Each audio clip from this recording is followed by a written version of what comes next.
Kemudian Syekh mengatakan, wa qad ballaghan nabiyyu sallallahu alaihi wasallam al-balaghal mubina, dan sungguh Nabi sallallahu alaihi wasallam telah menyampaikan al-balaghal mubina, dengan penyampaian yang sangat jelas. Alhamdulillah, agama Islam ini jelas sekali para jemaah. Al-Quran jelas, sunnah jelas, tuntunannya jelas. Tidak ada sama sekali yang membuat kita ragu-ragu, jelas semuanya. Dan mudah untuk diamalkan. Semua bisa mengamalkannya. Laki-laki, perempuan, dewasa, anak-anak, tua, muda, kaya, miskin, pejabat, rakyat, semua bisa mengamalkan ajaran Islam. Alhamdulillah. Wa madha ala tariqihi sallallahu alaihi wasallam, dan telah berlalu, telah berada di atas petunjuk jalannya Nabi Muhammad sallallahu alaihi wasallam. Siapa yang telah berada, siapa yang telah berjalan di atas petunjuknya Nabi Muhammad sallallahu alaihi wasallam, as-salafus salihu, as-salafus salih. Yang dimaksud dengan as-salafus salih, bagi yang membawa pulpen bisa ditambahkan di situ, generasi terdahulu yang saleh. Mereka adalah pendahulu kita yang saleh, yang kita wajib untuk mengikuti mereka. Siapakah mereka? As-sahabatu, mereka adalah generasi sahabat radhiyallahu anhum, wa tabi'una, kemudian para tabi'in, murid-murid para sahabat rahimahumullah, kemudian disusul wal a'immatu min ba'dihim, dan imam-imam, para imam dan imam-imam setelah mereka, sesudah mereka. Inilah yang disebut dengan as-salafus salih, yaitu para sahabat, para tabi'un, dan juga imam-imam sesudah mereka, tabi'ut tabi'in. Ini yang disebut dengan as-salafus salih. Fahtadau bihadyihi sallallahu alaihi wasallam. Kata beliau, fahtadau, dan mereka telah berada di atas hidayah. Mereka telah mendapatkan petunjuk, bihadyihi, dengan petunjuknya Nabi Muhammad sallallahu alaihi wasallam. Alhamdulillah, para sahabat, para tabi'un, dan ulama-ulama yang sesudahnya, mereka telah berada di atas petunjuk dan mendapatkan hidayah dengan petunjuknya Nabi Muhammad sallallahu alaihi wasallam. Wa tarassamu khutahu, dan mereka telah mengikuti khutahu, langkah-langkahnya Nabi sallallahu alaihi wasallam, jalannya Nabi Muhammad sallallahu alaihi wasallam. Jadi as-salafus salih adalah umatnya Rasulullah yang awal, yang mereka telah mengikuti langkah-langkahnya Rasulullah sallallahu alaihi wasallam. Mereka betul-betul ittiba kepada sunnah Nabi sallallahu alaihi wasallam, karena ittiba itu perintah Allah Subhanahu wa taala. Bukankah Allah telah berfirman dalam Al-Quran, dalam surah Ali Imran, bisa ditambahkan ya di bukunya, surat yang ketiga, ayat nomor 31, Allah menyatakan, Qul in kuntum tuhibbunallaha fattabi'uni yuhibbukumullahu wa yaghfir lakum dzunubakum wallahu ghafurur rahim. Allah berfirman, Qul, katakan wahai Nabi Muhammad, katakan wahai Rasulullah, in kuntum, jika kalian umat Islam, tuhibbunallah, mencintai Allah, kalian mengaku dan benar-benar mencintai Allah Subhanahu wa taala, Nabi disuruh mengatakan fattabi'uni, maka ikutilah oleh kalian aku. Jadi kita disuruh mengikuti sunnah Nabi sallallahu alaihi wasallam.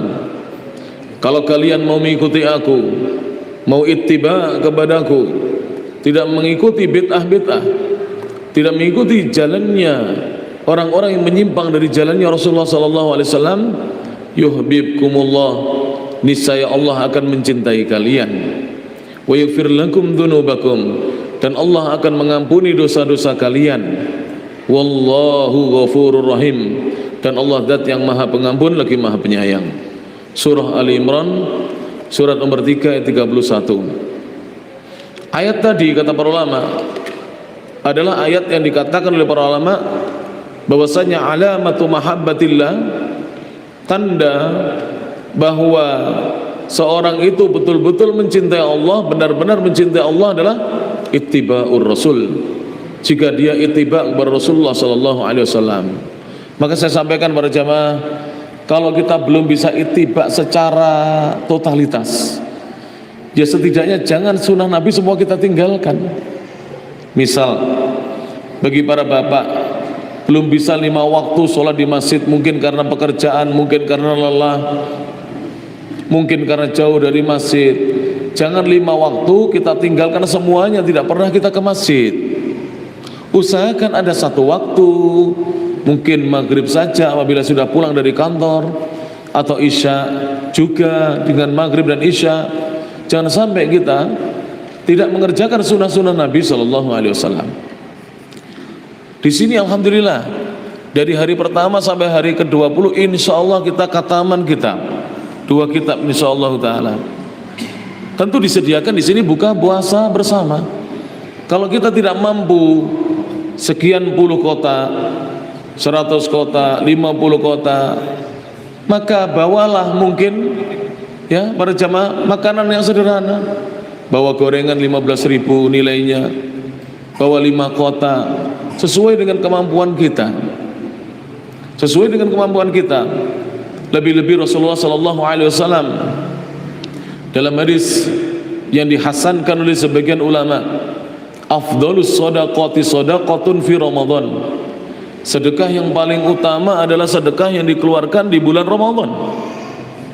Dan Rasulullah adalah manusia yang paling dermawan.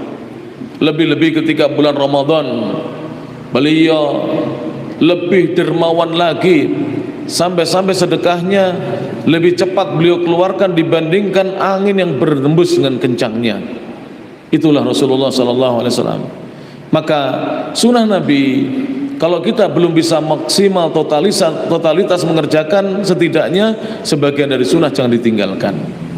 Bapak-bapak mungkin yang bekerja, mungkin ya jadi PNS atau ASN, atau menjadi anggota Kepolisian Republik Indonesia, atau menjadi anggota TNI Tentara Nasional Indonesia, mungkin oleh komandannya belum boleh berjenggot, minimal panjenengan bisa celananya di atas mata kaki tidak isbal, atau panjenengan menjaga sholat 5 waktu berjamaah, atau panjenengan menghadiri majelis-majelis ilmu, sehingga sunnah Nabi masih ada yang tidak kerjakan. Karena siapa yang mengerjakan sunnah, maka buahnya adalah thamratuhu, adalah husulu mahabbatillah. Dia akan mendapatkan cintanya Allah, wa maghfiratihi, dan dia akan memperoleh ampunan dari sisi Allah Subhanahu wa taala. Kita lanjut. Wa amanu billahi, dan mereka telah beriman kepada Allah, wa bimalaikatihi, dan beriman dengan malaikat-malaikatnya, wa kutubihi, dan beriman dengan kitab-kitabnya, wa rusulihi, dan beriman dengan para utusannya, wa bil yaumil akhiri, dan mereka beriman kepada hari akhir, wal qadari, serta beriman kepada takdir, khairihi wa syarrihi, takdir baik maupun takdir yang buruk. Wamtathalu awamirallahi, dan mereka telah melaksanakan perintahnya Allah Subhanahu wa ta'ala.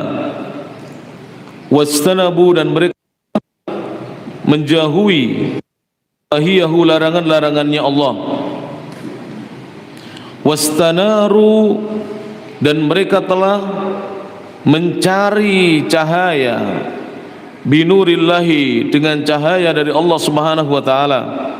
Fakanu, maka mereka menjadi orang-orang yang alal huda, berada di atas petunjuk, di atas hidayah, al-mustaqimi, yang lurus.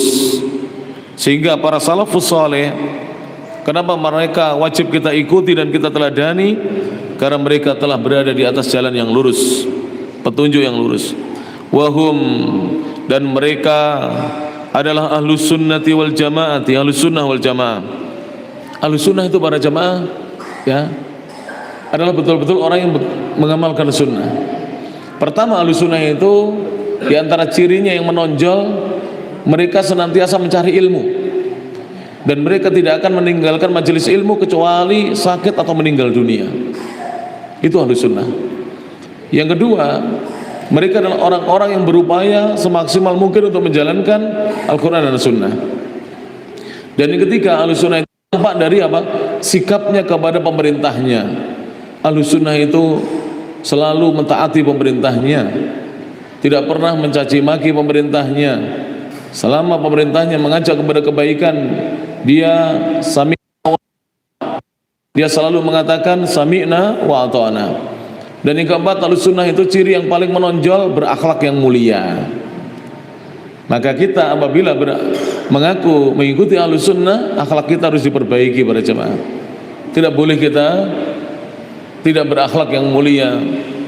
Dan ahlus sunnah adalah yang kelima, menampakkan al-adab al-islamiyah, adab-adab Islam, etika Islam diamalkannya, kesopanan dalam Islam pun diamalkannya. Inilah ahlus sunnah.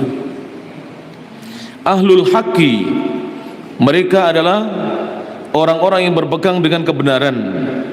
Wa ta'ifatul mansuratu, dan mereka adalah golongan yang dijanjikan akan ditolong selalu oleh Allah Subhanahu wa taala. Jadi golongan yang dijanjikan akan ditolong dan senantiasa ditolong oleh Allah Subhanahu wa taala. Summa, kemudian, lamma ba'udal ahdu, kemudian setelah masa itu semakin jauh, maksudnya semakin jauh dari masa kenabian, semakin jauh dari zamannya as-salafus salih, generasi terdahulu yang saleh, maka khalafa mim ba'dihim khulufun, maka kemudian datanglah sesudah generasi-generasi mereka, sesudah generasinya as-salafus salih, datanglah khulufun, generasi-generasi yang menggantikan mereka. Apa yang terjadi para jemaah?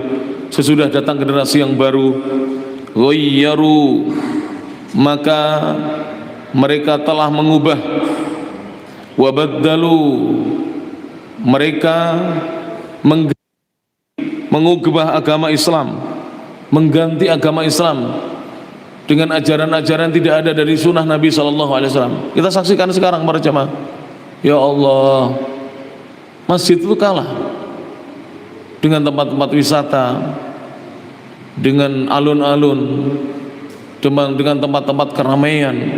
Apalagi nanti lihat kalau sudah 10 hari yang terakhir para jemaah, pertokoan mengalahkan masjid-masjid. Na'udzubillah min dzalik.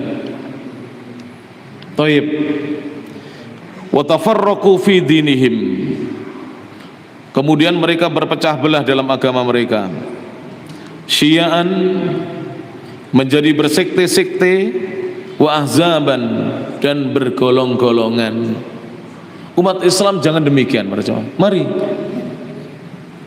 ya, umat Islam ini bersatu, tapi bersatunya adalah di atas Al-Quran dan Sunnah. Jadi umat Islam ini disuruh bersatu. Umat Islam diwanti-wanti jangan sekali-kali berpecah belah, jangan sekali-kali bermusuh-musuhan. Kita ini saudara, walaupun beda kedudukan, berbeda status sosialnya, berbeda tingkat pendidikan tingginya, berbeda jabatannya, berbeda masjidnya, tapi kita ini bersaudara, disatukan di atas agama Islam. Walakin Allah Subhanahu wa ta'ala, akan tetapi Allah Subhanahu wa ta'ala hafidhah, Allah menjaga ala hadhil ummati, atas umat ini. Jadi umat ini dijaga oleh Allah. Usul diniha, prinsip-prinsip pokok-pokok agamanya dijaga oleh Allah Subhanahu wa ta'ala. Jadi prinsip-prinsip dan pokok-pokok agama Islam ini dijaga oleh Allah Subhanahu wa taala. Walaupun di sana banyak yang membuat amalan-amalan yang tidak ada tuntunannya, yang membikin-bikin syariat-syariat yang tidak pernah disyariatkan, tetapi Allah menjaga umat ini dengan Allah menjaga prinsip-prinsip dan pokok-pokok agamanya. Kama thabata, sebagaimana telah tetap, kama thabata, sebagaimana telah tetap datangnya fil hadits sahihi, dalam hadis yang sahih, anin Nabi sallallahu alaihi wasallam, dari Nabi sallallahu alaihi wasallam, annahu qala, bahwasanya Nabi sallallahu alaihi wasallam beliau bersabda, la tazalu ta'ifatun min ummati, la tazalu, senantiasa akan ada, ta'ifatun, segolongan, min ummati, dari umatku, alal haqi, yang berada di atas kebenaran. Jadi segolongan umatnya Rasulullah itu senantiasa ada yang teguh di atas kebenaran. Zahirina, mereka selalu menang di atasnya. La yadurruhum, tidaklah membahayakan mereka, man khadalahum, siapa saja yang meninggalkan mereka. Khadalah itu sebenarnya maknanya menelantarkan. Siapa saja yang menelantarkan mereka, meninggalkan mereka dan membenci mereka.